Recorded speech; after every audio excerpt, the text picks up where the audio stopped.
ಯಾವುದೇ ವಸ್ತುವ ದೂರವನ್ನು ಅಳೆಯಬೇಕಂದ್ರೆ, ಯಾವುದೇ ವಸ್ತುವನ್ನು ಆಳವನ್ನು ಅಳೆಯಬೇಕಂದ್ರೆ ನಾವೇನು ಮಾಡ್ತೀವಿ ಅಂದರೆ ಸ್ಕೇಲ್ ಯೂಸ್ ಮಾಡ್ತೀವಿ, ಅಥವಾ ಹಗ್ಗ ಯೂಸ್ ಮಾಡ್ತೀವಿ, ಅಥವಾ ಇನ್ನೊಂದು ದೊಡ್ಡ ಸ್ಕೇಲ್ ಇರ್ತದೆ ಅದು ಯೂಸ್ ಮಾಡ್ತೀವಿ, ಮೀಟರ್ ಸ್ಕೇಲ್ ಯೂಸ್ ಮಾಡ್ತೀವಿ. ಇನ್ನೂ ಜಾಸ್ತಿ ಉದ್ದಿತ್ತು, ಇನ್ನೂ ಜಾಸ್ತಿ ಹೈಟ್ ಇತ್ತಂದರೆ ಅದನ್ನು ಅಳಿಲಿಕ್ಕೆ ಸಾಧ್ಯ ಇಲ್ಲ. ಅವಾಗ ಏನಾಗ್ತದೆ ಅಂದರೆ ಒಂದು ಟಾಪಿಕ್ ಇದೆ, ಒಂದು ವಸ್ತುವಿದೆ, ಅದ್ರ ಹೆಸರು ಏನಪ್ಪಾ ಅಂದರೆ ತ್ರಿಕೋನಮಿತಿ ಅಂತ. ಆ ತ್ರಿಕೋನಮಿತಿಯ ಮೂಲಕ ನಾವೇನು ಮಾಡ್ಬೋದು ಅಂದ್ರೆ ಒಂದು ವಸ್ತುವಿನ ಅತ್ಯಂತ ಆಳವಾದ ಮತ್ತು ಎತ್ತರವಾದ ವಸ್ತುಗಳನ್ನು ಅಳಿಲಿಕ್ಕೆ ಈ ಮಾನವನ್ನು ಯೂಸ್ ಮಾಡ್ತಾರೆ. ಇದಕ್ಕೆ ಇಂಗ್ಲಿಷ್ನಲ್ಲಿ ಟ್ರಿಗೊನೋಮೆಟ್ರಿ ಅಂತ ಕರೀತಾರೆ. ಇದು ನೆನಪಿರ್ಬೇಕು.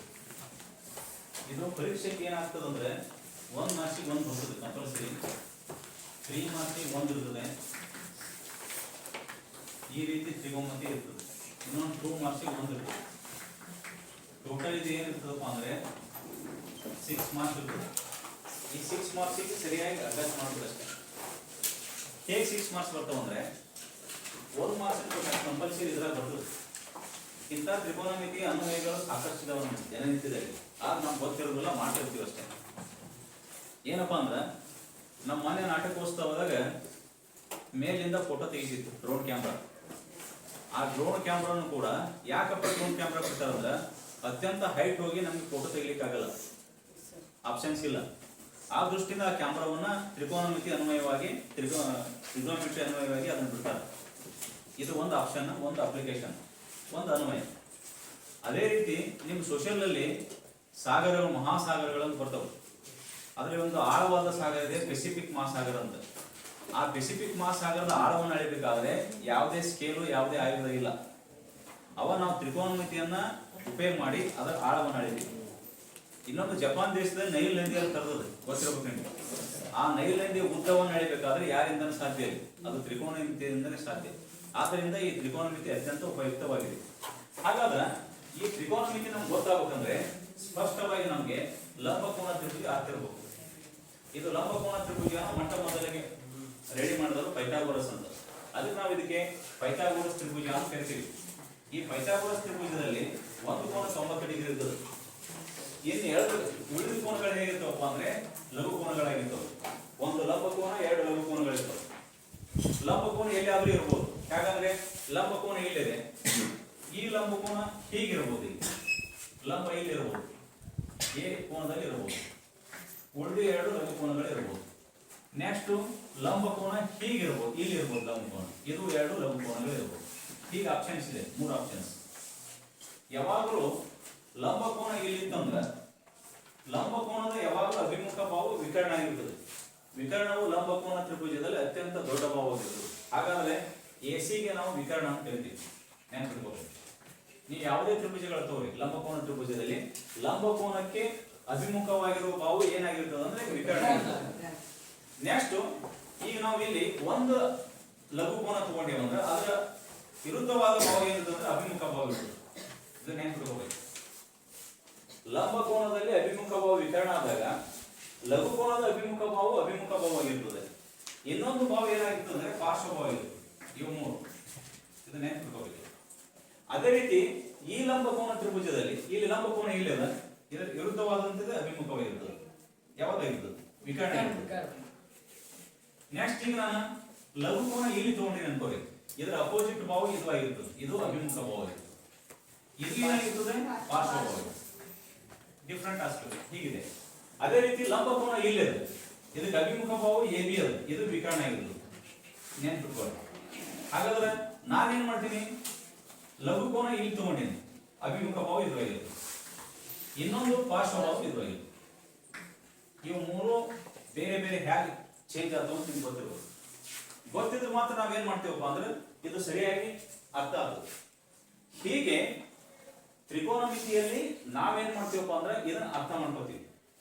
ತ್ರಿಕೋನಮಿತಿ ಅಂದ್ರೆ ಶಬ್ದ ಇದು ರೀತಿಯಲ್ಲಿದ್ದು, ಇದು ಟ್ರಿಗೊನೋಮೆಟ್ರಿ, ಇದು ಗ್ರೀಕ್ ಭಾಷೆಯಿಂದ ಬಂದಿದೆ.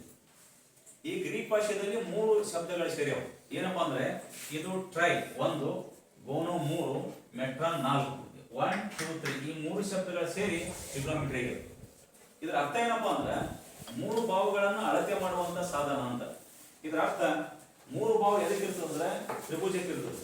ಈ ತ್ರಿಭುಜದ ಮೂರು ಬಾವುಗಳನ್ನ ನಾವು ಅಳತೆ ಮಾಡ್ತೀವಿ. ಅಳತೆ ಮಾಡುವಂತ ಒಂದು ಶಾಸ್ತ್ರ ಐತಿ, ಅದರ ಹೆಸರು ಏನಪ್ಪಾ ಅಂದ್ರೆ ತ್ರಿಕೋನಮಿತಿ. ಇದನ್ನ ನಾವು ಅರ್ಥ ಮಾಡ್ಕೋಬೇಕು. ಹಾಗಾದ್ರೆ ಈ ತ್ರಿಕೋನಮಿತಿಯಲ್ಲಿ 6 ಅನುಪಾತಗಳು ಬರ್ತವೆ. ಅನುಪಾತಗಳು ಯಾವ್ಯಾವ 6 ಅನುಪಾತಗಳಂದ್ರೆ, ಒಂದನೇ ಅನುಪಾತ ಸೈನ್ ಥೀಟಾ ಅಂತ ಬರ್ತದೆ. ಥೀಟಾ ಅಂದ್ರೆ ಏನಪ್ಪಾ ಅಂದ್ರೆ ಇದು ಒಂದು ಕೋನ. ಯಾವ ಕೋನ? ಲಘು ಕೋನ ಆಗಿರ್ತದೆ. ಥೀಟಾ ಇಲ್ಲಿ ಇರಬಹುದು, ಥೀಟಾ ಇಲ್ಲಿ ಇರಬಹುದು, ಥೀಟಾ ಇಲ್ಲಿ ಇರಬಹುದು. ಥೀಟಾ ಅನ್ನೋದು ಒಂದು ಕೋನ, ಕೋನದ ಚಿಹ್ನೆ. ಅದರ ಪ್ಲೇಸ್ ನಲ್ಲಿ ಎ ಬರ್ಬೋದು, ಬಿ ಬರ್ಬೋದು, ಸಿ ಬರ್ಬೋದು, ಯಾವ್ದಾದ್ರು ಬರ್ಬೋದು. ಹಾಗಾದ್ರೆ ಈ ಥೀಟಾ ಇಲ್ಲಿ ಇತ್ತಪ್ಪ ಅಂದ್ರೆ ನಾವೇನ್ ಮಾಡ್ತೀವಪ್ಪ ಅಂದ್ರೆ ಸೈನ್ ಥೀಟಾವನ್ನು ಕಂಡುಹಿಡ್ತೀವಿ.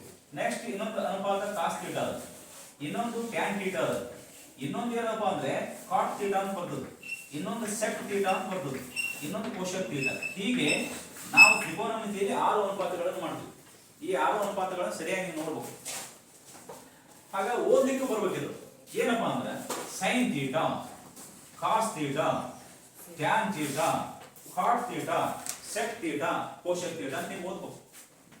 ಅವ ನಾವೇನ್ ಮಾಡ್ತೀವಿ ಅಂದ್ರೆ ಈ ಸೈನ್ ಥೀಟಾ ಬದಲಿ ಎ ಹಾಕಿಬಿಟ್ರೆ ಸೈನ್ ಎ ಆಗ್ತದೆ, ಕಾಸ್ ಎ ಆಗ್ತದೆ, ಟ್ಯಾನ್ ಎ ಆಗ್ತದೆ, ಕಾಟ್ ಎ ಆಗ್ತದೆ, ಸೆಕ್ ಎ ಆಗ್ತದೆ, ಕೋಶಕ್ ಎ ಇಲ್ಲ. ಗಮನ ಹೆಂಗ ಆ ಥೀಟಾದ ಜಾಗದಲ್ಲಿ ಬೇರೆ ಬೇರೆ ಬರ್ತಾವಲ್ಲ ಅವು ಅದಕ್ಕಾಗ್ತವೆ. ಈಗ ನಾವೇನ್ ಮಾಡ್ತೇವೆ, ಸೈನ್ ಥೀಟಾದ ಅನುಪಾತ ಕಂಡುಹಿಡಿಬೇಕು. ಎದಕ್ಕೆ? ಈ ತ್ರಿಭುಜಕ್ಕೆ ಸಂಬಂಧಪಟ್ಟದ್ದು ಅಷ್ಟೇ. ಈ ತ್ರಿಭುಜ ಸೈನ್ ಥೀಟಾದ ಅನುಪಾತ ಏನದಂದ್ರೆ ಅಭಿಮುಖ ಬಾಹು ಡಿವೈಡೆಡ್ ಬೈ ವಿಕರ್ಣ ಅಂತ ಬರ್ತದೆ. ಎಂತದು? ಆ ಡಿವೈಡೆಡ್ ಬೈ ಬಿ, ಅಭಿಮುಖ ಬಾಹು ಡಿವೈಡೆಡ್ ಬೈ ವಿಕರ್ಣ. ಹಾಗ ಅಭಿಮುಖ ಯಾವುದು ಇದರಲ್ಲಿ? ಎ ಬಿ ಅಭಿಮುಖ, ಹಾಗ ಎ ಬಿ ಬರ್ತೀವಿ. ವಿಕರ್ಣ ಯಾವುದು ಇದರಲ್ಲಿ? ಇದು ಒಂದೇ ಕಂಡೀಷನ್. ಯಾವುದು? ಈ ತ್ರಿಭುಜಕ್ಕೆ ಸಂಬಂಧಪಟ್ಟದ್ದು. ನೆಕ್ಸ್ಟ್ ಇನ್ನೊಂದು ಏನಂದ್ರೆ ಕಾಸ್ ಥೀಟಾ. ಕಾಸ್ ಥೀಟಾ ಏನದಪ್ಪ ಅಂದ್ರೆ ಅಭಿಮುಖ ಬಾಹು ಡಿವೈಡೆಡ್ ಬೈ ಪಾರ್ಶ್ವ ಬಾಹು, ಸರಿ ಪಾರ್ಶ್ವ ಬಾಹು ಡಿವೈಡೆಡ್ ಬೈ ವಿಕರ್ಣ ಅಂತ ಬರ್ತದೆ. ಹಾಗಾದ್ರೆ ಪಾರ್ಶ್ವ ಬಾಹು ಯಾವುದು? ಬಿಸಿ. ಹಾಗಾದ್ರೆ ಇದು ಬಿಸಿ ಡಿವೈಡೆಡ್ ಬೈ ವಿಕರ್ಣ ಎಬಿ ಅದು. ಸಾರಿ ಎಸಿ. ಹಾಗಾದ್ರೆ ಇದು ಬಿಸಿ ಬೈ ಎಸಿ ಅದು. ಅದೇ ರೀತಿ ಟ್ಯಾನ್ ಥೀಟಾ ಅಂದ್ರೆ ಏನಪ್ಪಾ ಅಂದ್ರೆ ಅಭಿಮುಖ ಬಾಹು ಡಿವೈಡೆಡ್ ಬೈ ಪಾರ್ಶ್ವ ಬಾಹು ಅಂತ ಬರ್ತದೆ. ಅಭಿಮುಖ ಬಾಹು ಡಿವೈಡೆಡ್ ಬೈ ಪಾರ್ಶ್ವ ಬಾಹು. ಹಾಗಾದ್ರೆ ಅಭಿಮುಖ ಯಾವುದು? ಎಬಿ. ಹಾಗ ಪಾರ್ಶ್ವ ಬಾಹು ಯಾವುದು? ಬಿಸಿ. ಅದೇ ರೀತಿ ಕಾಟ್ ಥೀಟಾ ಅಂದ್ರೆ ಏನಂತ ಬರ್ತದೆ ಅಂದ್ರೆ ಪಾರ್ಶ್ವ ಬಾಹು ಡಿವೈಡೆಡ್ ಬೈ ಅಭಿಮುಖ ಬಾಹು ಅಂತ ಬರ್ತದೆ. ಹಾಗಾದ್ರೆ ಅದೇನು? ಬಿಸಿ ಬೈ ಎಬಿ. ಇನ್ನೊಂದು ಸೆಕ್ ಥೀಟಾ ಅಂದ್ರೆ ಏನ್ ಬರ್ತದಪ್ಪ ಅಂದ್ರೆ ವಿಕರ್ಣ ಬೈ ಪಾರ್ಶ್ವ ಬಾಹು ಅಂತ ಬರ್ತದೆ. ಹಾಗಾದ್ರೆ ವಿಕರ್ಣ ಎಸಿ ಡಿವೈಡೆಡ್ ಬೈ ವಾಟ್? ಬಿಸಿ. ಹಾಗಾದ್ರೆ ಕೋಶಕ್ ಥೀಟಾ ಏನು ಬರ್ತಂದ್ರೆ ವಿಕರ್ಣ ಬೈ ಅಭಿಮುಖ ಬಾಹು ಅಂತ ಬರ್ತದೆ. ಅವಾಗ ನಾವು ಏನ್ ಮಾಡ್ತೀವಿ? ಎಸಿ ಬೈ ಎಬಿ ಅಂತ ಬರೀತೀವಿ. ಇಷ್ಟು ನಿಮ್ಗೆ ಗೊತ್ತಿರ್ಬೋದು. ಇದನ್ನ ನೋಡಿದಾಗ ಏನೋ ಒಂದು ಚೂರು ಚೇಂಜ್ ಅನಿಸ್ತದೆ. ಏನ್ ಚೇಂಜ್ ಅಂದ್ರೆ ಸೈನ್ ಥೀಟಾಕ್ಕೆ ಕೋಶಕ್ ಥೀಟಾಕ್ಕೆ ಉಲ್ಟಾದ. ಗಮನ, ಇದು ಅಭಿಮುಖ ಬಾಹು ವಿಕರ್ಣ ಅದ, ವಿಕರ್ಣ ಬಾಹು ಅಭಿಮುಖ ಅದ. ಇದು ಉಲ್ಟಾದ. ಇದು ಗೊತ್ತಿದ್ರೆ ಸಾಕು, ಇದನ್ನ ಉಲ್ಟಾ ಬರ್ಬೋದು. ನೆಕ್ಸ್ಟ್ ಕಾಸ್ ಥೀಟಾಕ್ಕೆ ಮತ್ತು ಸೆಕ್ ಥೀಟಾಕ್ಕೆ ಉಲ್ಟಾದ. ನೋಡ್ರಿ, ಕಾಸ್ ಥೀಟಾ ಒಂದು ತೆಗೆದು ಬಿಟ್ಟಾಯ್ತು, ಸೆಕ್ ಥೀಟಾ ಉಲ್ಟಾ ಬರ್ತದೆ. ಅದೇ ರೀತಿ ಟ್ಯಾನ್ ಥೀಟಾಕ್ಕೆ ಕಾಟ್ ಥೀಟಾಕ್ಕೆ ಉಲ್ಟಾದ. ನೋಡಿ ಉಲ್ಟಾದ. ಇದನ್ನ ಕಲ್ತ್ಬಿಟ್ರೆ ಸಾಕು. ಅದು 3 ತ್ರಿಕೋನಮಿತಿ ಅನುಪಾತ ಕಲ್ತ್ರೆ ಇನ್ನು 3 ನಾವು ಈಸಿಯಾಗಿ ಬರೀಬಹುದು. ಅದಕ್ಕೆ ಅವನು ಏನ್ ಹೇಳ್ತಾನೆ ಅಂದ್ರೆ ಗಮನ ಇರಬೇಕು. ನೀವು ಈಸಿ ಅಂಡರ್ಸ್ಟ್ಯಾಂಡ್ ಮಾಡ್ಕೋಬೇಕಂದ್ರೆ ಸೈನ್ ಥೀಟಾ ಹೇಗಿರ್ತದೆ ಅಂದ್ರೆ 1 ಬೈ ಕೋಶಕ್ ಥೀಟಾ ಆಗಿರ್ತದೆ ಅಂತ. ಇವಕ್ಕೆ ವಿಲೋಮ ಅನುಪಾತ ಅಂತ ಹೇಳ್ತೀವಿ. ಅದೇ ರೀತಿ ಕಾಸ್ ಥೀಟಾ ಹೇಗಿರ್ತದಪ್ಪ ಅಂದ್ರೆ 1 ಸೆಕ್ ಥೀಟಾಕ್ಕೆ ಸಮ ಇರ್ತದೆ ಅಂತ. ಹಾಗಾದ್ರೆ ಕಾಟ್ ಥೀಟಾ ಟ್ಯಾನ್ ಥೀಟಾ ಎದಕ್ಕೆ ಸಮ ಇರ್ತದಪ್ಪ ಅಂದ್ರೆ 1 ಕಾಟ್ ಥೀಟಾಕ್ಕೆ ಸಮ ಇರ್ತದೆ ಅಂತ. ಅದೇ ರೀತಿ ಇವೆಲ್ಲ ಉಲ್ಟಾ ಇರ್ತಾವೆ. ಹಾಗಾದ್ರೆ ಕೋಶಕ್ ಥೀಟಾ ಎದಕ್ಕೆ ಸಮ ಇರ್ತದಪ್ಪ ಅಂದ್ರೆ 1 ಸೈನ್ ಥೀಟಾಕ್ಕೆ ಸಮ ಇರ್ತದೆ. ಹಾಗಾದ್ರೆ ಸೆಕ್ ಥೀಟಾ ಎದಕ್ಕೆ ಸಮ ಇರ್ತದೆ? 1 ಕಾಸ್ ಥೀಟಾಕ್ಕೆ ಸಮ ಇರ್ತದೆ ಅಂತ. ಕಾಟ್ ಥೀಟಾ ಎದಕ್ಕೆ ಸಮ ಇರ್ತದೆ? 1 ಬೈ ಟ್ಯಾನ್ ಥೀಟಾಕ್ಕೆ ಸಮ ಇರ್ತದೆ. ಅಂದ್ರೆ ಪ್ರತಿಯೊಂದು ತಮ್ಮದೇ ಆದಂತ ವಿಲೋಮ ಅನುಪಾತಗಳನ್ನು ಹೊಂದಿರ್ತವೆ. ಇನ್ನೊಂದು ಸ್ಪೆಷಲ್ ಅನುಪಾತ ಹೊಂದಿರ್ತಾವೆ. ಏನ್ ಗೊತ್ತಾ? ಟ್ಯಾನ್ ಥೀಟಾನ ಹಿಂಗ್ ಬರೀತಾರೆ, sine theta divided by cos theta ಅಂತ ಬರೀಬಹುದು. ಅದೇ ರೀತಿ ಕಾಟ್ ಥೀಟಾ ಅಂದ್ರೆ ಏನಂತ ಬರೀಬಹುದು ಅಂದ್ರೆ cos theta divided by sine theta ಅಂತ ಬರೀಬಹುದು. ಇಷ್ಟು ನಾವು ಈಗ ವಿಲೋಮ ಅನುಪಾತಗಳನ್ನು ಕರಿತೀವಿ. ಈ ವಿಲೋಮ ಅನುಪಾತಗಳನ್ನು ಅಂಡರ್ಸ್ಟ್ಯಾಂಡ್ ಮಾಡ್ಕೊಂಡಾಗ ನಾವು ಇವುಗಳನ್ನ ಈ ಚಿತ್ರಕ್ಕೆ ಅನ್ವಯ ಮಾಡಿ ಬರೀಬಹುದು. ಇದು ಒಂದೇ ಚಿತ್ರಕ್ಕೆ ಚಿತ್ರಕ್ಕೆ ನಾವು ಅನ್ವಯ ಮಾಡಿ ಬರೆದ್ರೆ ಎರಡನೇ ಚಿತ್ರಕ್ಕೆ ಈ ರೀತಿ ಬರೀಬಹುದು. ಇವು 6 ಅನುಪಾತಗಳು, ತ್ರಿಕೋನಮಿತಿ ಅನುಪಾತಗಳನ್ನು ನಾವು ಬರೀಬಹುದು. 6 ಕರೆಕ್ಟ್. ಹಾಗಾದ್ರೆ ಇಲ್ಲಿ ಐತಿ ನಿಮ್ ಚಿತ್ರ sin θ ಅಂದ್ರೆ ಸೇಮ್ ಅನುಪಾತ ಅಭಿಮುಖ ಬಹು ಬೈ ವಿಕರ್ಣ. ಹಾಗಾದ್ರೆ ಅಭಿಮುಖ ಏನಂತ ನೋಡ್ರಿ, ಇದ್ರಾಗ ಅಭಿಮುಖ ಯಾವುದು? AC. ವಿಕರ್ಣ ಯಾವುದು ನೋಡ್ರಿ? ವಿಕರ್ಣ BC. ಹಾಗಾದ್ರೆ ಅದಕ್ಕೆ ಇದಕ್ಕೆ ವ್ಯತ್ಯಾಸ ಐತಿ. ಯಾಕೆ ವ್ಯತ್ಯಾಸ ಐತಿ ಅಂದ್ರೆ ಇಲ್ಲಿ ಲಂಬಕೋನ ಇಲ್ಲಿ ಐತಿ, ಲಂಬಕೋನ ಇಲ್ಲಿ ಐತಿ. ಹಾಗಾದ್ರೆ ಅಭಿಮುಖ ಪಾರ್ಶ್ವ ವಿಕರ್ಣ ಇಲ್ಲಿ ಚೇಂಜ್ ಆಗ್ತಾವ, ಇಲ್ಲಿ ಚೇಂಜ್ ಆಗ್ತಾವ. ಆ ದೃಷ್ಟಿಯಿಂದ sin θ ಚೇಂಜ್ ಆಯ್ತು. ಅದೇ ರೀತಿ cos θ ಚೇಂಜ್ ಆಗುತ್ತೆ. cos θ ಏನಂದ್ರೆ ಪಾರ್ಶ್ವ ವಿಕರ್ಣ. ಹಾಗಾದ್ರೆ ಪಾರ್ಶ್ವ ವಿಕರ್ಣ ಅಂದ್ರೆ ಪಾರ್ಶ್ವ ಯಾವುದು ನೋಡ್ರಿ? AB. ಪಾರ್ಶ್ವ ಎಲ್ಲಿದೆ? AB. ಹಾಗಾದ್ರೆ ವಿಕರ್ಣ ಯಾವುದು ಅಂದ್ರೆ BC. ಏನ್ ಬಿಡಬಹುದು. ಅದೇ ರೀತಿ tan θ ಏನಪ್ಪ ಅಂದ್ರೆ ಏನ್ tan θ? ಅಭಿಮುಖ ಬಹು ಬೈ ಪಾರ್ಶ್ವ ಬಹು ಅಂತ. ಅಭಿಮುಖ ಯಾವುದು ಹೇಳ್ರು ನಾವು? AC. ಅಭಿಮುಖ AC. ಪಾರ್ಶ್ವ ಏನಿದೆ? AB. ಇಷ್ಟು 3 ಕಲ್ತ್ರೆ ಸಾಕು. ಏನು 3 ಉಲ್ಟಾ ಬರ್ಬಿಡು. ನೆಕ್ಸ್ಟ್ cot θ ಏನಾಗುತ್ತೆ ಹೇಳ್ರಿ? cot θ ಇದು ಪಾರ್ಶ್ವ ಅಭಿಮುಖ. ಹಾಗಾದ್ರೆ AB. ಅದೇ ರೀತಿ sec θ ಹೇಳ್ರಿ. ವಿಕರ್ಣ ಬೈ ಪಾರ್ಶ್ವ. ಹಾಗಾದ್ರೆ ವಿಕರ್ಣ BC ಬೈ AB. ಹಾಗಾದ್ರೆ ಅದೇ ರೀತಿ ಏನು ಉಳಿತು ಈಗ ನಮ್ದು? ಕೋಶಕ ಉಳಿತು. ಹಾಗೆ ಕೋಶಕದಿಂದ ಎದರ ವಿಲೋಮ ಅದ? ವಿಕರ್ಣ ಬೈ ಅಭಿಮುಖ ಬಹು. ಹಾಗಾದ್ರೆ ಅದೇ ರೀತಿ ನೀವು ಏನು ಮಾಡ್ಬೇಕಂದ್ರೆ ಈ ಚಿತ್ರ ಹಾಕಿ ಬರಿಬೇಕು. 3ನೇ ಚಿತ್ರ ಹಾಕಿ ಇವು ಎರಡು ಬರ್ಕೋರಿ. 3ನೇ ಚಿತ್ರ ಹಾಕಿ ನೀವೇ ಬರ್ಕೋರಿ. ಇದೇ ತ್ರಿಕೋನ ಸರಿಯಪ್ಪ? ಸೊ ಬೇಗ ಬರೀರಿಲ್ಲ ಓಕೆ ಬರೀ.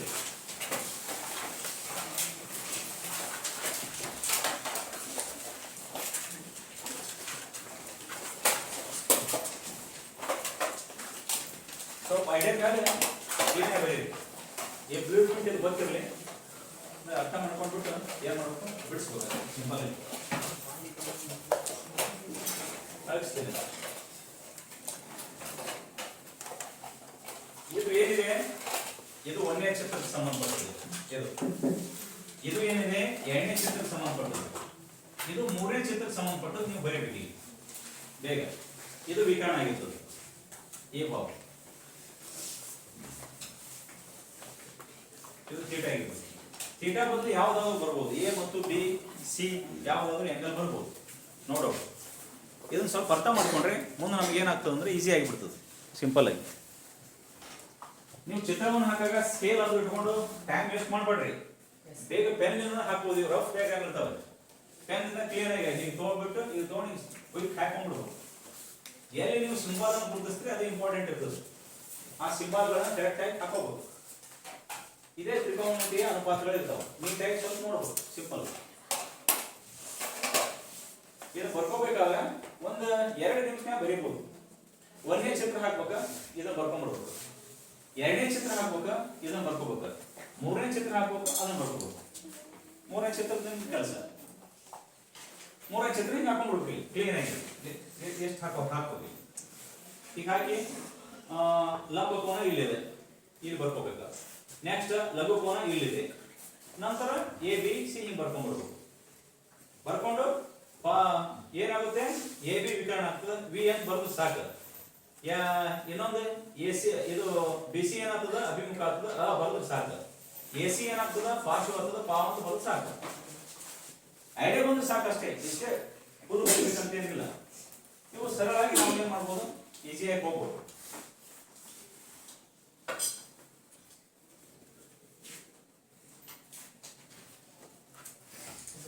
ಈ 2ನೇದು ಬರ್ದಿರಲ್ಲ, 1ನೇದು ಬರ್ದಿರಾ? 1ನೇದು ಕ್ಲಿಯರ್ ಆಯ್ತಾ? ಎಲ್ಲರೂ ಕ್ಲಿಯರ್? 1ನೇದು ಇದು ಬರ್ದಿರಲ್ಲ. ಇವು 6 ಏನೂ ಇಲ್ಲ. ನೀವೇನ್ ಮಾಡ್ಬೇಕು, 1ನೇದು ಬರ್ದ್ಬಿಟ್ಟು 2ನೇದು ಬರ್ದ್ಬಿಟ್ಟು 3ನೇದು ಬರ್ದಿದ್ದೆ ಇದನ್ನ ಬರ್ಕೋರಿ. ಈ ಸೂತ್ರಗಳು ವಿಲೋಮ ಅನುಪಾತಗಳು ಅಲ್ಲಿ ಬರೀ ಬರ್ಕೋಬಿಡ್ರಿ. ಈ ಬಾಕ್ಸ್ ಬರೀಬಾರ 3 ಬರ್ದ್ಬಿಟ್ಟು ಇವನು ಬರ್ಕೋರಿ. ನಾನು ಸರಳ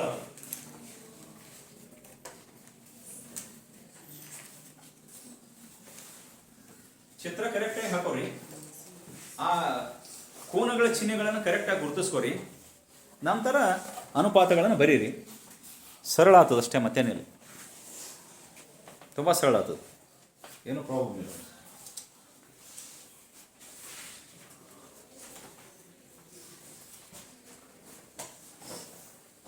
ಸ್ವಲ್ಪ ನೀಟಾಗಿ ನಿಮಗೆ ತಿಳಿಯಂಗೆ ಬರ್ಕೋರಿ, ಅದು ಅನುಕೂಲ ಆಗ್ತದೆ ಅಷ್ಟೇ, ಮತ್ತೇನು ತಿಳಿಲಿಲ್ಲ ಅಂದ್ರೆ ಮನೆ ಹೋಗಿ ಮತ್ತೆ ನೋಡುವಾಗ ಏನಾಗ್ತದೆ ಅಂದ್ರೆ ಸಮಸ್ಯೆ ಆಗ್ತದೆ, ಏನು ಬರ್ತೀವಿ ಅನ್ನೋದೇ ಗೊತ್ತಾಗೋದಿಲ್ಲ, ಇದು ಕಷ್ಟ ಆಗ್ತದೆ. ಈ ಚಿಹ್ನೆಗಳನ್ನು ಗುರುತಿಸ್ಕೋಬೇಕು ಎಲ್ಲ. ಫಸ್ಟ್ ಚಿಹ್ನೆಗಳನ್ನು ಗುರುತಿಸ್ಕೊ, ಅಲ್ಫಾಬೆಟ್ಸ್ಗಳನ್ನು ಗುರುತಿಸ್ಕೊಂಡು ಬರೀ. ಆ ಅಲ್ಫಾಬೆಟ್ಸು ಮತ್ತು ಚಿಹ್ನೆಗಳಿಲ್ಲ ಅಂದರೆ ಅದಕ್ಕೆ ಬೆಲೆ ಇಲ್ಲ. ಕರೆಕ್ಟಾಗಿ ಗುರುತಿಸ್ಕೊ, ಚಿತ್ರ ವೇರಿಯೇಷನ್ ಆಗಿದೆ, ನೋ ಪ್ರಾಬ್ಲಮ್ಸ್. ಆದ್ರೆ ಚಿಹ್ನೆಗಳದಾವ, ಚಿಹ್ನೆ ಭಾಳ ಇಂಪಾರ್ಟೆಂಟ್. ಹಾಕೊಂಡ್ಬಿಟ್ಟು ಬರೀಬೇಕು. ಇದು ಒಂದೇ ಚಿಹ್ನೆ ಹಾಕೋ ಸರಿಯಾಗಿ. ಚಿಹ್ನೆಗಳನ್ನು ಗುರುತಿಸ್ಕೊ. ಲಂಬ ಕೋನ ಇದೆಯಲ್ಲ ಗುರುತಿಸ್ ಫಸ್ಟು. ಲಂಬ ಕೋನ ಭಾಳ ಇಂಪಾರ್ಟೆಂಟ್. ಈಗ ನಾವು ಈ ಲಂಬ ಕೋನ ಎಲ್ಲಿ ಗುರುತಿಸ್ತೀವಿ ಇದು ಭಾಳ ಇಂಪಾರ್ಟೆಂಟ್. ಲಘು ಕೋನ ಎಲ್ಲಿ ಗುರುತಿಸ್ತೀವಿ ಅದು ಇಂಪಾರ್ಟೆಂಟ್. ಇವೆರಡು ಗುರುತಿಸ್ತಾ ಮುಂದಿನ ಸಿಗ್ತದೆ, ಅಲ್ಲಿವರೆಗೆ ಸಿಗಲ್ಲ ಉಳಿದು. ನೆಕ್ಸ್ಟ್ ಎಲ್ಲಿ ಲಘು ಕೋನ ಎಲ್ಲಿದೆ, ಲಂಬ ಕೋನ ಎಲ್ಲಿದೆ ಗೊತ್ತಿರಬೇಕು. ಎಲ್ಲಿ ಲಂಬ ಕೋನ ಎಲ್ಲಿದೆ, ಲಘು ಕೋನ ಎಲ್ಲಿದೆ ನೋಡ್ಕೋಬೇಕು. ನೋಡ್ಕೊಂಡು ನೀವು ಏನ್ ಮಾಡ್ಬೇಕು, ಬಿಡಿಸ್ಬೇಕು. ಇಂಟರ್ಚೇಂಜ್ ಆಗ್ತದೆ ಸಾಮಾನ್ಯವಾಗಿ.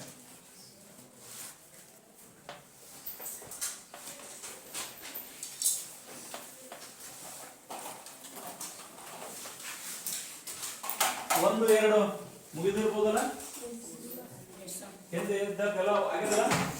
ನಾನೇನ್ ಮಾಡ್ತೀನಿ, ಈ ಚಿತ್ರವನ್ನು ಅಳಿಸ್ತೀನಿ ಅಷ್ಟೇ. ಅಳಿಸ್ಬೋದಲ್ಲ ಇದನ್ನ? ಈ ಚಿತ್ರ ಹೋಯ್ತು, ಎಷ್ಟು ಹೋಯ್ತು? ಇದನ್ನ ಅಳಿಸ್ಬೋದಲ್ಲ ಇದನ್ನ ಈ ರೀತಿ. ಇದು ಒಂದೇ ಹೋಯ್ತು. ನೆಕ್ಸ್ಟ್ ಎರಡನೇ ಚಿತ್ರ ಹಾಕೊಂಡಿರಾ? ಎರಡನೇ ಚಿತ್ರ ಹಾಕಿಲ್ವಾ? ಹಾಕ್ಲಿ ಎರಡನೇ ಚಿತ್ರ. ಫಸ್ಟ್ ಚಿತ್ರ ಹಾಕೊಂಡು ಫಾಸ್ಟ್ ಅಭಿಮುಖ ಹಿಂಗೆ ಬರ್ಕೋಬೇಕು. ಬರ್ಕೊಂಡ್ಬಿಟ್ಟು ಮುಂದೆ ಬಿಡಿಸ್ಬೇಕು. ಸ್ವಲ್ಪ ಬರೆಯುವಾಗ ಸುಮ್ಮನೆ ಆ ಕಡೆ ಬರಿಬಾರ್ದು. ತ್ರಿಭುಜನ ಕಾಣಿಸ್ಬೇಕು. ಹೆಂಗ್ ನೋಡಿ, ಈಗ ಹಿಂಗೆ ಬರ್ಬೇಕು. ಈ ತ್ರಿಭುಜನ ಕಾಣಿಸ್ಲಿ ಈ ರೀತಿ. ಒಂದು ಬರ್ಕೊಳ್ಳಿ ಸ್ವಲ್ಪ ಅನುಕೂಲ ಇದೆ. ಒಂದು ಯಾವುದೇ ಭಾವ ಒಂದು ನೇರವಾಗಿ ಹಿಂಗೆ ಬರೀರಿ, ಏನಾಗಲ್ಲ. ಹಿಂಗೆ ಬರ್ಕೊಳ್ಳಿ, ಸಮಸ್ಯೆ ಆಗಲ್ಲ, ಈಸಿಯಾಗಿ. ಈಗ ಎರಡನೇ ಚಿತ್ರ ಆಯ್ತಲ್ಲ ಎಲ್ಲರೂ? ಎರಡನೇ ಚಿತ್ರ ಅಳಿಸ್ಲೇನ? ಎರಡನೇ ಚಿತ್ರ ಆಯ್ತು. ಮೂರನೇ ಚಿತ್ರ ಅಲ್ಲಿ ಬರ್ದಾನೆ, ಇದನ್ನ ಇಲ್ಲಿ ಬರಿಬಾರ್ದು. ಎರಡನೇದು ಇದನ್ನು ಬರ್ಕೊಳ್ಳಿ.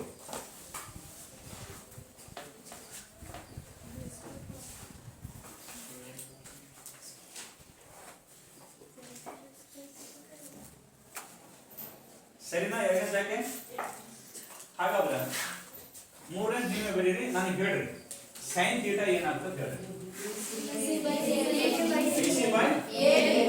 BC by AB. Good. Sin theta. ಅಭಿಮುಖ ಭಾವ ಡಿವೈಡೆಡ್ ಬೈ ವಿಕರ್ಣ. ಅಭಿಮುಖ ಯಾವುದು ಅಂದ್ರೆ BC ಅದ, ವಿಕರ್ಣ ಯಾವುದು ಅಂದ್ರೆ AB ಅದ. ಸರಿ ಆಗುತ್ತೆ. BC by AB. ಎರಡನೇದು cos theta. AC by AB. cos theta the ಅನುಪಾತ ಏನಂತ ಹೇಳ್ತದೆ? cos theta ಪಾರ್ಶ್ವ ಭಾವ ಡಿವೈಡೆಡ್ ಬೈ ವಿಕರ್ಣ ಅಂತ ಹೇಳ್ತದೆ. ಪಾರ್ಶ್ವ ಭಾವ ಯಾವುದರಲ್ಲಿ? AC ಅದ. ವಿಕರ್ಣ ಯಾವುದದ? AB. ಇನ್ನೊಂದು ಯಾವ್ದು ಬರ್ತದೆ? tan theta ಬರ್ತದೆ. ಹಾಗಾಗಿ tan theta ದ ಏನಂತ ಅನುಪಾತ? ಅಭಿಮುಖ ಭಾವ ಡಿವೈಡೆಡ್ ಬೈ ಪಾರ್ಶ್ವ ಭಾವ. ಅಭಿಮುಖ ಯಾವುದು? BC ಅದ. ಪಾರ್ಶ್ವ ಭಾವ ಯಾವುದು?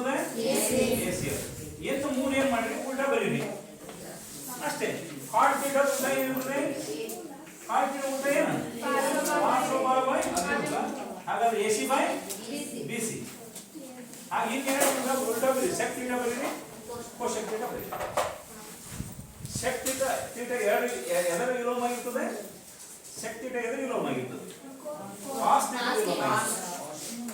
sec theta cos theta ದ ವಿಲೋಮವಾಗಿರ್ತದೆ. cosec theta sin theta ದ ವಿಲೋಮವಾಗಿರ್ತದೆ. tan theta cot theta ವಿಲೋಮವಾಗಿರ್ತದೆ. cot theta tan theta ವಿಲೋಮವಾಗಿರ್ತದೆ. ಇಷ್ಟೇ. ಇವು ಮೂರು ಬರ್ದು ಉಳಿದು ಏನು ಮಾಡಬೇಕು? ಅವರು ಉಲ್ಟಾ ಬರೆದು ಬಿಟ್ರೆ ಮುಗಿದಷ್ಟೇ. ಇದು ತ್ರಿಕೋನಮಿತಿಗೆ ಅನ್ವಯಿಸಿದ್ದು.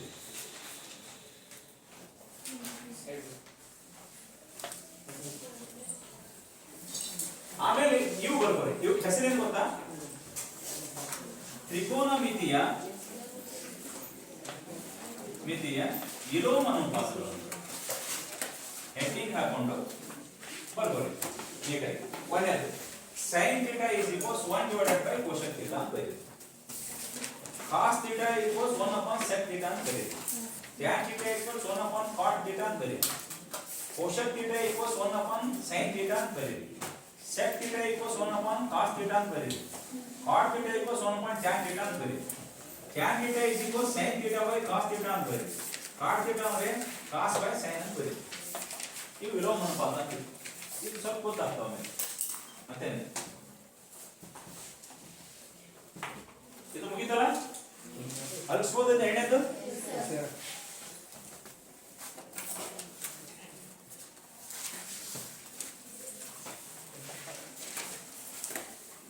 ಮೂರನೇ ಹೋಗಿಲ್ಲ ಇನ್ನ ಮೂರನೇ ಮುಗಿದಲ್ವಾ? ಅದು ನಾನು ಬರೀತೀನಿ ಉಪಯೋಗಿಸ್ಕೊಟ್ಟದ ಮೂರನೇ ನಿಮ್ ಕೆಲಸ ಹೇಗೆ ಮಾಡಿಕೊಡ್ತದ ಆದ್ರೆ ಅದೇ ಪ್ರಕಾರ ಬರೀರಿ. ಸ್ವಲ್ಪ ತಿಳಿ ಬರೀ ಸಾಕು, ಬರೀ ಬರೀ ಬಿಡಿಸ್ತೀನಿ.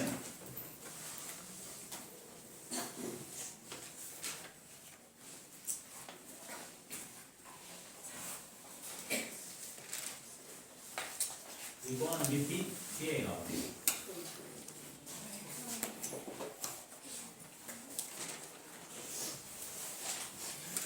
ಅಳಿಸ್ಬೋದನ್ನ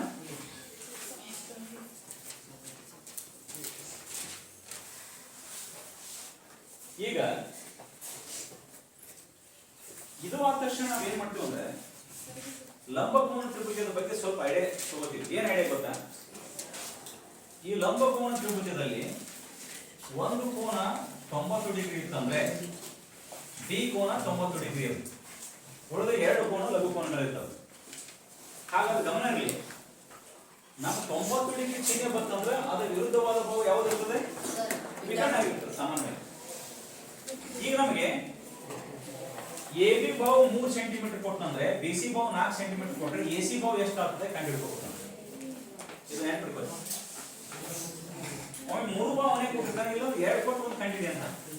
ಹೆಂಗ್ ಕಂಡಿದೆ ಅಂದ್ರೆ ಗಮನ ಇರಲಿ, ಪೈಥಾಗೋರಸ್ ಪ್ರಮೇಯ ಏನ್ ಹೇಳ್ತದಂದ್ರೆ ವಿಕರ್ಣದ ಮೇಲಿನ ವರ್ಗವು ಉಳಿದೆರಡು ಭಾವುಗಳ ವರ್ಗಗಳ ಮೊತ್ತಕ್ಕೆ ಸಮ ಇರುತ್ತದೆ ಅಂತ ಹೇಳ್ತದೆ. AC square is equals AB square plus BC square ಅಂತ ಹೇಳ್ತದೆ. AC square is equals AB square plus BC square ಅಂತ ಹೇಳ್ತದೆ. ಹಾಗಿದ್ದಾಗ ನಮ್ಗೆ ಏನ್ ಬೇಕಂದ್ರೆ AC ಬೆಲೆಯನ್ನು ಬೇಕು. AC ಬೆಲೆ ಬೇಕಂದ್ರೆ AB ಎಷ್ಟು ಕೊಟ್ಟಿದೆ? 3 ಸೆಂಟಿಮೀಟರ್, ಆಗ 3 ವರ್ಗ ಮಾಡಬಹುದು. BC ಎಷ್ಟು ಕೊಟ್ಟಿದೆ? 4 ಕೊಟ್ಟಿದೆ, ಅದನ್ನ ವರ್ಗ ಮಾಡಬಹುದು. 3 ವರ್ಗ ಮಾಡಿದ್ರೆ 9, 4 ವರ್ಗ ಮಾಡಿದ್ರೆ 16. ಗಮನ ಇರಬೇಕು. ಈ ಎರಡು ಕೂಡಿಸಿದ್ರೆ ಎಷ್ಟಿರ್ತದೆ? 25. 25 ಎದರ ಬೆಲೆ ಗೊತ್ತಾ? AC ಸ್ಕ್ವೇರ್ ಬೆಲೆ. AC ಬೆಲೆ ಏನ್ ಗೊತ್ತಾ? AC ಇಷ್ಟು ವರ್ಗಮೂಲ 25 ಆಗುತ್ತೆ. 25 ವರ್ಗಮೂಲ 5. ಹಾಗಾಗಿ ಇದು ನೆನಪು. ಯಾವಾಗಲೂ ವಿಕರ್ಣದ ಬಾವು ದೊಡ್ಡದಾಗಿರ್ತದೆ, ವಿಕರ್ಣ ದೊಡ್ಡದಾಗಿರ್ತದೆ, ಉಳಿದು ಚಿಕ್ಕದಾಗಿರ್ತದೆ. ಆ ದೃಷ್ಟಿಯಿಂದ ನಾವೇನ್ ಮಾಡ್ತೀವಿ ಅಂದ್ರೆ ಈ ರೀತಿ ನಾವು ಕಂಡು ಹಿಡ್ಕೊಂಡು ಬಿಟ್ಟು ಬಿಡಿಸ್ತೀವಿ. ಹಾಗಾದ್ರೆ ಈಗ ನಾನು ನಿಮ್ಗೆ ಏನ್ ಮಾಡಿನಂದ್ರೆ 3 ಬಾವುಗಳನ್ನು ಕೊಟ್ಟೇನಿ. ಒಟ್ಟು ಏನ್ ಮಾಡ್ತೀನಿ ಅಂದ್ರೆ ಸೈನ್ ಥೀಟಾ ಬರೀರಿ ಅಂತ ನಾನು ಬರೀಬಹುದಲ್ಲ. ಸೈನ್ ಥೀಟಾ ಬರೀರಿ ನೀವು ಏನ್ ಮಾಡ್ಬೇಕಂದ್ರೆ ಈಗ ಲಘು ಕೋನ ಇಲ್ಲಿದೆ, ಥೀಟಾ ಇಲ್ಲಿದೆ, ಅಥವಾ ಇದು ಥೀಟಾ ನಾ ಕೊಟ್ಟಿಲ್ಲ, ಸೈನ್ ಸಿ ಬರೀರಿ ಅಂತೀನಿ. ಅವಾಗ ನೋಡು ಸೈನ್ ಸಿ ಅಂದ್ರೆ ಹೇಗೆ ಬರೀಬೇಕು ಗೊತ್ತಾ? ಅಭಿಮುಖ ಭಾವ ಯಾವುದು ಇದ್ರಾಗೆ? ಅಭಿಮುಖ ಭಾವ ಯಾವುದು? ಎಬಿ ಅಭಿಮುಖ ಭಾವ. ವಿಕರ್ಣ ಯಾವುದು? ಎಸಿ. ಹಾಗಾದ್ರೆ ನೀ ಹೆಂಗ್ ಬರೀತೀನಿ? 3/5 ಅಭಿಮುಖ ಭಾವ ಡಿವೈಡೆಡ್ ಬೈ ವಿಕರ್ಣ 3/5 ಮುಗಿತು. ಅದೇ ಕಾಸ್ ಥೀಟಾ ಬರೀರಿ ಅಂದ್ರೆ ಸಾರಿ ಕಾಸ್ ಸಿ ಬರಿ ಅಂದ್ರೆ ಥೀಟಾ ಬದಲಿ ಸಿ ಅದು ಕೋನ. ಕಾಸ್ ಅದ ಅನುಪಾತ ಏನು? ವಿಕರ್ಣ. ಪಾರ್ಶ್ವ ಯಾವುದು ಇದ್ರಾಗೆ? ಬಿಸಿ ಅಂದ್ರೆ ಎಷ್ಟಿದೆ? 4. ವಿಕರ್ಣ ಎಷ್ಟಿದೆ? 5. ಅದೇ ರೀತಿ ಟ್ಯಾನ್ ಸಿ ಬರಿ ಅಂದ್ರೆ ಅಭಿಮುಖ ಭಾವ ಡಿವೈಡೆಡ್ ಬೈ ಪಾರ್ಶ್ವ. ಅಭಿಮುಖ ಯಾವುದು? 3/4 ಬರೀಬಹುದಲ್ಲ ಇಷ್ಟು ಸರಳ ಬರಿ. ಒಂದು ವೇಳೆ ಹಿಂಗ್ ಕೇಳಿಬಿಟ್ರೆ ಹೀಗೂ ಕೇಳಬಹುದು. Sine C plus cos C ಕಂಡುಹಿಡಿಯಿರಿ ಅಂತ ಕೇಳ್ತಾರೆ. ಹೀಗೂ ಕೇಳಬಹುದು. ಹಾಗಾದ್ರೆ ಕೇಳಿ ಸೈನ್ ಸಿ ಮತ್ತು ಕಾಸ್ ಸಿ ಕಂಡುಹಿಡಿಯಿರಿ ಅಂದ್ರೆ ನೀವೇನ್ ಮಾಡಬೇಕು? sin c ಕಂಡುಹಿಡಿತೀರಿ cos ಕಂಡುಹಿಡಿತೀರಿ ಕೂಡಿಸ್ಬಿಡಬಹುದು. ಹಾಗಾದ್ರೆ sin c 3/5 cos c 4/5 ಛೇದಗಳು same ಅದಾವ, ಇವೆರಡು ಕೂಡಿಸಿದ್ರೆ 7/5 ಆನ್ಸರ್. ಈ ರೀತಿಯಾಗಿ ನೀವು ಬಿಡಿಸಬೇಕು. ನಂತರ ಇನ್ನೊಂದು ಕೊಟ್ಟಿದ್ದೀನಿ.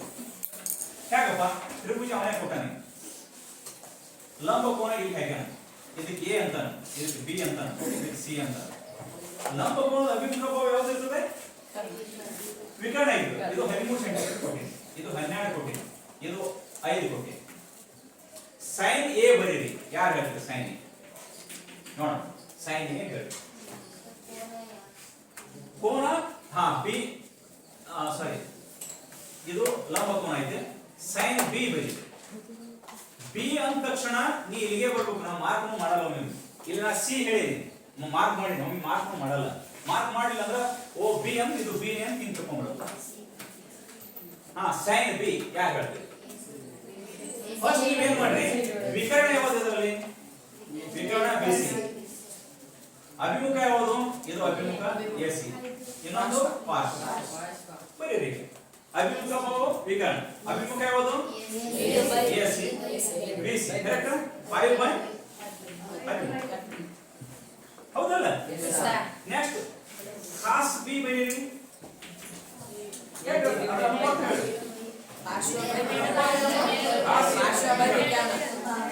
cos b ದ ಅನುಪಾತ ಹೇಳು. cos ದ ಅನುಪಾತ ಹೇಳು. ಅನುಪಾತ ಹೇಳು. ಪಾರ್ಶ್ವಭಾವ ಡಿವೈಡೆಡ್ ಬೈ ವಿಕರ್ಣ ಅಂತ ಈಗ ಜಸ್ಟ್ ಪಾರ್ಶ್ವಭಾವ ಯಾವುದು? ಪಾರ್ಶ್ವಭಾವ 12. ವಿಕರ್ಣ ಯಾವುದು? 12/5. ಹೌದಾ? tan b ಬರೀ. ನೋಡೋಣ, ನೀವು ಬರೀ tan b. ಟ್ಯಾನ್ ಅನುಪಾತ ನೋಡ್ರಿ. ಟ್ಯಾನ್ ಅನುಪಾತ ಏನದ? ಪಾರ್ಶ್ವಭಾವ ಅಭಿಮುಖ ಭಾವ ಡಿವೈಡೆಡ್ ಬೈ ಪಾರ್ಶ್ವಭಾವ ಅಂತದ್ದು 5/12. ಹಾಗಾದ್ರೆ ಟ್ಯಾನ್ ಬಿ 5/12. ಕೋಶಕ್ ಬಿ ಯಾರು ಬರ್ತೀರಾ? ಕೋಶಕ್ ಬಿ ಹೇಳಬಹುದು. ಹೇಗೆ? sin 13/5. ಹಾಗಾದ್ರೆ ಕಾಟ್ ಬಿ ಯಾರು ಹೇಳ್ತೀರಾ? 12/5. ನೆಕ್ಸ್ಟ್ ಸೆಕ್ಟ್ ಬಿ ಯಾರು ಹೇಳ್ತೀರಾ? ಸೆಕ್ಟ್ ದ ಉಲ್ಟಾ ಏನು? 13/12. ಐಡಿಯಾ ಬರ್ತದ ಹೆಂಗ್ ಬರೀಬೇಕಂತ? ತ್ರಿಕೋನಮಿತಿಯಲ್ಲಿ ಲಂಬಕೋನ ತ್ರಿಭುಜ ಬಹಳ ಇಂಪಾರ್ಟೆಂಟ್. ಒಂದ್ ವೇಳೆ ಅವನು ಏನ್ ಮಾಡ್ತಾನಂದ್ರೆ ಗಮನ ಇರಲಿ, ಇವೆರಡು ಕೊಟ್ಟು ಇದನ್ನ ಕಂಡುಹಿಡಿ ಅಂತಾನೆ. ಸೇಮ್ ಹೀಗೆ ಕಂಡುಹಿಡ್ಕೋಬೇಕು. ಕಂಡುಹಿಡ್ಕೊಂಡ್ಬಿಟ್ಟು ಇದಕ್ಕೆ ಗುರುತಿಸಿ ಮುಂದೆ ಬರೀಬೇಕು. ಇಲ್ಲ ಅವನೇ 3 ಕೊಟ್ಟಂತ ಬಹಳ ಸರಳ ಈಸಿಯಾಗಿ ಬರೀಬೇಕು. ಇದು ಒಂದು ಪದ್ಧತಿ. ಇನ್ನೊಂದು ಪದ್ಧತಿ ಬರ್ಬೋದು. ಏನ್ ಪದ್ಧತಿ ಗೊತ್ತಾ? 5 sin θ = 3 ಅಂತ ನೋಡಿ ಹೆಂಗದ. 5 sin θ = 3 ಆದರೆ cos θ ಮತ್ತು ಕೋಶಕ್ θ ಕಂಡುಹಿಡಿಯಿರಿ ಅಂತ ಪ್ರಶ್ನೆ ಬರುತ್ತೆ. ಹಿಂಗೆ ಬರುತ್ತೆ ಪ್ರಶ್ನೆ. ಅವಾಗ ನೀವು ಕ್ಲಿಯರ್ ಏನ್ ಮಾಡಬೇಕು? ಒಂದು ಲಂಬಕೋನ ಹಾಕೊಳ್ಳೇಬೇಕು. ಹಿಂಗೆ ಹಾಕೋಬೇಕು. ಏನ್ ಬೇಕಾದರೆ ಹಿಂಗೆ ABC ಅಂತ ಬರ್ಕೋಬೇಕು. ನಿಮ್ಗೆ ಎಲ್ಲಿ ಬೇಕಾಗುತ್ತೆ ಅಲ್ಲಿ ಲಂಬಕೋನ ಹಾಕೋಬೇಕು. ನಿಮ್ಗೆ ಎಲ್ಲಿ ಬೇಕಾಗುತ್ತೆ ಅಲ್ಲಿ ಲಂಬಕೋನ ಹಿಂಗೆ ಗುರುತಿಸ್ಬೇಕು. ಅದಕ್ಕೆ θ ಅಂತ ಕೊಡು. ಅವನು ಏನ್ ಮಾಡ್ಬಿಡು, ಇದು ಯಾವ್ದು ಅಭಿಮುಖ ಆಗಿರ್ತದೆ ನೋಡ್ರಿ, ಇದು ವಿಕರ್ಣ ಆಗಿರ್ತದೆ ಬರ್ಕೋಬೇಕು. ಅಭಿಮುಖ ಯಾವ್ದಾಗಿರ್ತದೆ? ಇದು ಅಭಿಮುಖ ಆಗಿರ್ತದೆ, ಇದು ಪಾರ್ಶ್ವ. ಹೀಗೆ ಬರ್ಕೋಬೇಕು. ಕ್ಲೀನ್ ಆಗಿ ಬರ್ಕೋಬೇಕು. ಫಸ್ಟ್ ಟೈಮ್ ಬರೀಬೇಕು. ಸೆಕೆಂಡ್ ಏನಾಗ್ತದೆ ಗೊತ್ತಾ? ನಂತರ ಹೀಗೆ ಕೊಟ್ಟ ಇದನ್ನ ಹೆಂಗ್ ಬರ್ಕೋಬೇಕು ಗೊತ್ತಾ? 5 sin θ = 3 ಆದರೆ sin θ = 3/5 ಅಂತ ಬರ್ಕೋಬೇಕು. ಯಾಕ? ಡಿವೈಡೆಡ್ ಬೈ ಆಗ್ತದೆ. ಅವಾಗ ನಿನಗೆ sin θ ಏನದ? ಅಭಿಮುಖ. ಅಭಿಮುಖ ಅಂದ್ರೆ 3 ಅಂಶ ಇರ್ತದೆ ಅಭಿಮುಖ. ವಿಕರ್ಣ ಅಂದ್ರೆ ಇಲ್ಲಿ ವಿಕರ್ಣ. ಹಿಂಗೆ ಬರ್ಕೋಬೇಕು. ಬರ್ಕೊಂಡು ಪೈಥಾಗೋರಸ್ ಪ್ರಮೇಯ ಸೂತ್ರ ಹಾಕಬಹುದು. AC² = AB² + BC². ಹಿಂಗೆ ಹಾಕಬೇಕು. ಹಾಕೊಂಡು ಏನ್ ಮಾಡ್ಬೇಕು? AC ಎಷ್ಟು ಕೊಟ್ಟಾರ? 5 ಕೊಟ್ಟಾರ, 5ರ ವರ್ಗ ಮಾಡೋದು. AB ಎಷ್ಟು ಕೊಟ್ಟಾರ? 3, 3ರ ವರ್ಗ ಮಾಡೋದು. BC ನೇ ಕಂಡುಹಿಡಿಯಬೇಕು. ಹಿಂಗೆ ಮಾಡ್ಬೇಕು. ನಂತರ ಏನಾಗುತ್ತಂದ್ರೆ 5ನ ವರ್ಗ ಮಾಡಿದ್ರೆ 25 = 3ರ ವರ್ಗ ಮಾಡಿದ್ರೆ 9 + BC². ಇದು ಲೆಫ್ಟ್ ಸೈಡ್ ತಂದ್ರೆ 25 ಮೈನಸ್ 9 ಈಕ್ವಲ್ಸ್ BC ಸ್ಕ್ವೇರ್. ಹಾಗಾದ್ರೆ 25 9 ಕಳೆದ್ರೆ ಎಷ್ಟು? 16. ಹಾಗಾದ್ರೆ BC ಸ್ಕ್ವೇರ್ ಈಕ್ವಲ್ಸ್ 16 ಆದ್ರೆ BC equal square root of 16 ಅದರ ಬೆಲೆ ಎಷ್ಟಪ್ಪ? 4. ಇದನ್ನ ತಂದ್ಬಿಟ್ಟು 4 ಆಮೇಲೆ ಏನು ಬೆಲೆ ಅಂತ ಹೇಳಿ ನಾವು ನಿಮಗೆ ಇದು ಬರ್ಕೊಂಡ್ರೆ ಇದು ಬರ್ತಲ್ವಾ? ಹಾ, ನಿಮ್ಗೆ ಏನು ಬೆಲೆ ಅಂತ ಹೇಳಿ ಫಸ್ಟ್ ಕಾಸ್ಟ್ ಥೀಟಾ ಬೆಲೆ ಅಂತ ಹೇಳಿ. ಹಾಗಾದ್ರೆ ಕಾಸ್ಟ್ ಥೀಟಾ ಹೇಳ್ರಿ ಯಾರಾಗ್ರಿ? ಕಾಸ್ ಅನುಪಾತ ಫಸ್ಟ್ ಅರ್ಥ ಮಾಡ್ಕೊರಿ. ಪಾರ್ಶ್ವಭಾವ ಬೈ ವಿಕರ್ಣ.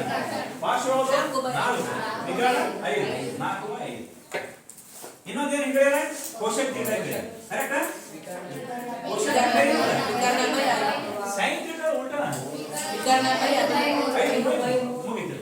ಇದಕ್ಕೆ ಎಕ್ಸಾಮ್ ದ ಕಂಪಲ್ಸರಿ 2 ಮಾರ್ಕ್ಸ್ ಇರ್ತದೆ. 2 ಮಾರ್ಕ್ಸ್ ಪ್ರಶ್ನೆ ಬಂದೇ ಬರ್ತದೆ. ನೀವು ಸರಿಯಾಗಿ ನೋಡ್ಕೊಂಡು ಓಕೆ ಬರ್ಕೊಳ್ಳಿ. ಕ್ಲೀನ್ ನೀಟಾಗಿ ಬರ್ಕೊಳ್ಳಿ. ಇದು ಮಾಡಬೇಡಿ. ಬೇಗ ಟೈಮನ್ನು ಸೇವ್ ಮಾಡಬೇಕು. ಟೈಮ್ ಬರ್ಕೋಬೇಕು. ಇಷ್ಟು ಅರ್ಥ ಆಯ್ತು ಅಂದರೆ ಉಳಿದದ್ದು ಎಲ್ಲ ನಾವು ಬಿಡಿಸ್ಬೋದು. ಏನು ಸಮಸ್ಯೆ ಇಲ್ಲ. ಸ್ವಲ್ಪ ಪ್ರಾಕ್ಟೀಸ್ ಮಾಡಿದರೆ ನಾವು ಸರಳವಾಗಿ ಈಸಿಯಾಗಿ ನಾವು ತ್ರಿಕೋನಮಿತಿಯನ್ನು ಅರ್ಥ ಮಾಡ್ಕೋಬಹುದು. ಫಸ್ಟ್ ಪೈಥಾಗೋರಸ್ ಪ್ರಮೇಯವನ್ನು ಹಾಕಿ ಯಾವ ರೀತಿ ಕಂಡುಹಿಡಬೇಕು ಫಸ್ಟ್ ಅರ್ಥ ಮಾಡ್ಕೊಳ್ಳಿ. ಆಮೇಲೆ ಅನುಪಾತಗಳನ್ನು ಗುರುತಿಸುವುದು ಅರ್ಥ ಮಾಡ್ಕೊಳ್ಳಿ. ನಂತರ ಏನ್ ಮಾಡಿ ಬರೀರಿ ನೀಟಾಗಿ ಎಲ್ಲ ಆರಾಮ ಆಗ್ತದೆ. ಏನು ಸಮಸ್ಯೆ ಪ್ರಶ್ನೆ ಬರ್ಕೋಬೇಕಿದ್ರೆ ಆಮೇಲೆ ಒಂದೇ ಪ್ರಶ್ನೆ ಅನ್ಕೋರಿ. 5 sin θ = 3 ಆದರೆ cos θ ಮತ್ತು ಕೋಶಕ್ θ ಕಂಡುಹಿಡಿಯಿರಿ ಅಂತ ಬರ್ಬಿಟ್ಟು ಇದನ್ನ ಹಾಕಿ ಈ ಕೈ ಬರೀರಿ. ನಾನು ಫಸ್ಟ್ ಇದನ್ನ ಬರ್ಕೊಂಡಿರಾ ಇದನ್ನ ಬರ್ಕೊಂಡಿದ್ದೆ. ನಂತರ ಇದನ್ನ ಬಿಡಿಸ್ರಿ. ನಂತರ ಇದನ್ನ ಬಿಡಿಸ್ರಿ. ಯಾಕೆ ಕ್ವಶನ್ ಏನು ಕೇಳಿದಾನ. ನಂತರ ಇದನ್ನ ಬರ್ಕೋರಿ. ಆಮೇಲೆ ಲಾಸ್ಟಿಗೆ 3.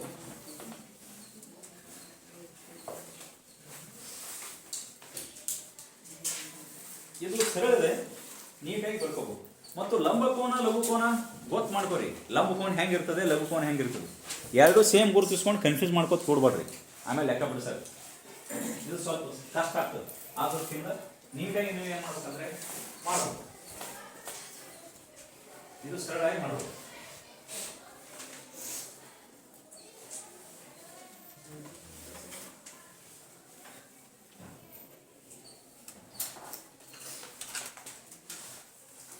ಈ ಮಂತ್ ಎಂಡ್ ಅನ್ನಟ್ಲಿ ಎಲ್ಲ ಫೀಸ್ಗಳನ್ನು ಕ್ಲಿಯರ್ ಮಾಡಿರಿ. ಇಲ್ಲಾಂದರೆ ಎಕ್ಸಾಮ್ಗೆ ಕೂಡಿಸ್ಕೊಳ್ಳಲ್ಲ.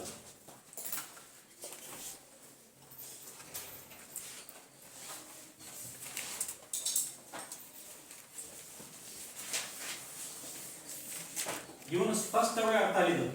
ಇದು ಅರ್ಥ ಆಲಿ, ಅದು ಅರ್ಥ ಆಲಿ. ಯಾವ ರೀತಿ ಬರೀಬೇಕಂದ್ರೆ ಅರ್ಥ ಆಲಿ ಅಂದಾಗ ಸರಿಯಾಗಿರ್ತದೆ. ಕ್ಲೀನಾಗಿ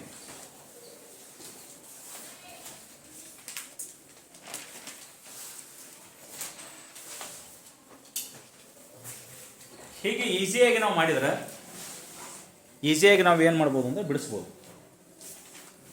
ಏನೂ ಸಮಸ್ಯೆ ಇಲ್ಲ. ಯಾವುದಾದ್ರೂ ಕೊಡಲಿ ತಲೆನೇ ಕೆಡ್ಸ್ಕೊಳ್ಳಿ ಅಂತ ಬಿಡಿಸ್ಬೇಕಷ್ಟೇ. ಮತ್ತೆ ಒಮ್ಮೆ ರೂಟ್ನೇ ಬರ್ತಾವ. ರೂಟ್ ತೆಗಿಲಿಕ್ಕೆ ಬರಲ್ಲ. ಅವು ರೂಟ್ 13 ಅಂತ ಬಂದ್ಬಿಡ್ತದೆ. ರೂಟ್ ಮಾಡ್ಲಿಕ್ಕೆ ಬರಲ್ಲ. ಅದು ರೂಟ್ 13ಕ್ಕೆ ರೂಟ್ 7 ಬರ್ತದೆ. ರೂಟ್ 7 ಬರೀಬೇಕು. ರೂಟ್ 5 ಬಂದ್ರೆ ರೂಟ್ 5 ಅಂತ ಬರೀಬೇಕು.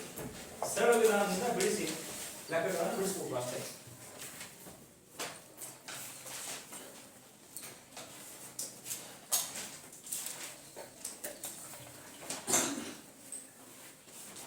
ಬರೀ ಬಂತಪ್ಪ. ಹಾಂ ಬರೀ.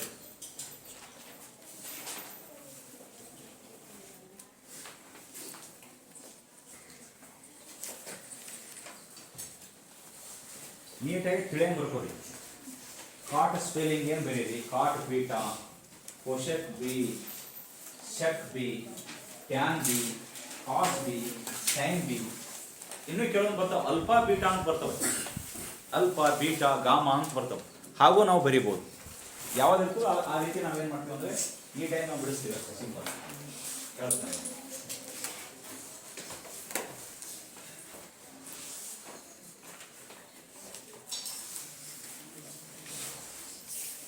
ಇದು ನೋಡಿ ಒಂಚೂರು ನೀವೇನು ಮಾಡಬೇಕು ವರ್ಕ್ ಮಾಡಿದರೆ ಅಂಡರ್ಸ್ಟ್ಯಾಂಡ್ ಆಗಿಬಿಡ್ತೀವಿ.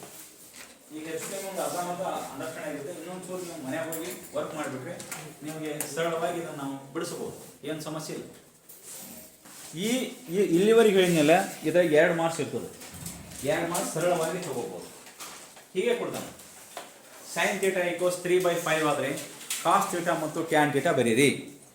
ಅವು ನೀವು ತ್ರಿಭುಜ ಹಾಕಬೇಕು, ಈ ರೀತಿ ಮಾಡಬೇಕು, ಮೂರನೇ ಭಾಗ ಕಂಡು ಹಿಡ್ಕೋಬೇಕು, ಬಿಡಿಸ್ಬೋದು, ಮುಗಿದೋಯ್ತು. ಇದನ್ನ ಅಳಿಸ್ಬೋದಾ? ಇದು ಬೇಡವಾ? ಇದು ಅಳಿಸ್ಲಾ? ನೆಕ್ಸ್ಟ್ ಇದನ್ನ ಅಳಿಸ್ಬೋದಾ? ಇವು ಅಳಿಸ್ಬೋದಾ? ಇವಿಷ್ಟು ಅಳಿಸ್ಲಾ?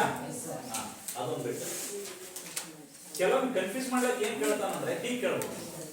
ಈಗ ನಿಮಗೆ ತ್ರಿಭುಜ ಹಾಕ್ತಾನೆ, ಎಲ್ಲರೂ ನೋಡ್ರಿ, ABC ಕೊಡ್ತಾನೆ, ಕೊಟ್ಬಿಟ್ಟು ಇಲ್ಲಿ 3 ಕೊಡ್ತಾನೆ, ಇಲ್ಲಿ 4 ಕೊಟ್ಟು 5 ಕೊಟ್ಟು, ಈಗ ಇದಕ್ಕೆ ಅಲ್ಫಾ ಅಂತಾನ, ಇದಕ್ಕೆ ಬೀಟಾ ಅಂತ ಸ್ವಲ್ಪ ನೋಡಿ. 2 ಕೋನಗಳು ಒಮ್ಮೆ ಕೊಡ್ತಾನೆ. ಅವಾಗ ಕೇಳ್ತಾನ ಸೈನ್ ಅಲ್ಫಾ ಎಷ್ಟಾಗ್ತದೆ, ಕಾಸ್ ಬೀಟಾ ಎಷ್ಟಾಗ್ತದೆ ಬರೀರಿ ಅಂತ. ಅವ ನಾವು ಫಸ್ಟ್ ಅಲ್ಫಾ ನೋಡ್ತೀವಿ, ಅಲ್ಫಾವನ್ನ ನೋಡ್ತೀವಿ. ಅಲ್ಫಾ ನೋಡಿದಾಗ ಅಭಿಮುಖ ಭಾವ ಇದು ಆಗಿರೋದು, ಇದು ನಮ್ಮ ಕೋನ ಇಲ್ಲಿ ಫಿಕ್ಸ್ ಇರ್ತದೆ ಕೊಟ್ಟಿರ್ತಾನೆ, ಇದು ವಿಕರ್ಣ ಆಗಿದೆ, ಇದು ಪಾರ್ಶ್ವ ಭಾಗ. ಅಲ್ಫಾ ನೋಡ್ಬೇಕು ನಾವು. ಸೈನ್ ಅಲ್ಫಾ ಏನಪ್ಪ? ಅಭಿಮುಖ ಭಾವ ಬೈ ವಿಕರ್ಣ. ಹಾಗಾದ್ರೆ 3/5 sine alpha. Next cos beta ನೋಡಿದ್ರೆ ಇದೇ ಸೇಮ್ ಬರೆಯಂಗಿಲ್ಲ. ಬೀಟಾ ಬಂದ ತಕ್ಷಣ ಅಭಿಮುಖ ಭಾವ ಇಲ್ಲಿ ಇದು ಆಗಿರ್ತದೆ, ಪಾರ್ಶ್ವಭಾವ ಇದೇ ಆಗಿರ್ತದೆ. ಪಾರ್ಶ್ವಭಾವ ಯಾವುದಾಗ್ತದೆ? ಇದು ಅಭಿಮುಖ ಭಾವ ಆಗಿದ್ದ, ಪಾರ್ಶ್ವಭಾವ ಯಾವುದಾಗ್ತದೆ? ಇದು ಪಾರ್ಶ್ವಭಾವ, ಇದು ವಿಕರ್ಣ ಫಿಕ್ಸ್ ಇರ್ತದೆ. ಹಾಗಾದ್ರೆ ಕಾಸ್ ಬೀಟಾ ಎಷ್ಟು? ಪಾರ್ಶ್ವಭಾವ ಡಿವೈಡೆಡ್ ಬೈ ವಿಕರ್ಣ. ಪಾರ್ಶ್ವ ಯಾವುದಿದೆ? ಗಮನ ಇರಲಿ, ಪಾರ್ಶ್ವ ಯಾವುದು? ಈ ಬೀಟಾ ಇಲ್ಲಿರ್ತದೆ, ಇದು ಅಭಿಮುಖ ಆಗಿರ್ತದೆ, ಪಾರ್ಶ್ವ ಇದು ಆಗಿರ್ತದೆ, ವಿಕರ್ಣ ಇದು ಆಗಿರ್ತದೆ. ಹಾಗಾದ್ರೆ 3/5 ನೋಡಿ, 2 ಸೇಮ್ ಒಂದು ನೋಡ ಆನ್ಸರ್ ನೋಡಿ. ಎಷ್ಟು ಚಂದ 2 ಸೇಮ್ ಬರ್ತವೆ ನಿಮ್ಮ ಆನ್ಸರ್. ಗಮನ ಇರಲಿ, ಈ ರೀತಿ ನೀವು ಪ್ಲಾನ್ ಮಾಡಿ ಬರೀಬೇಕು. ಬೀಟಾ ಅಭಿಮುಖ, ಪಾರ್ಶ್ವ ವಿಕರ್ಣ 3/5, ಇದು 3/5, 2 ಕೂಡಿಸ್ಕೊಂತ ಒಮ್ಮೆ ಈ ರೀತಿ ಕಂಡಿ.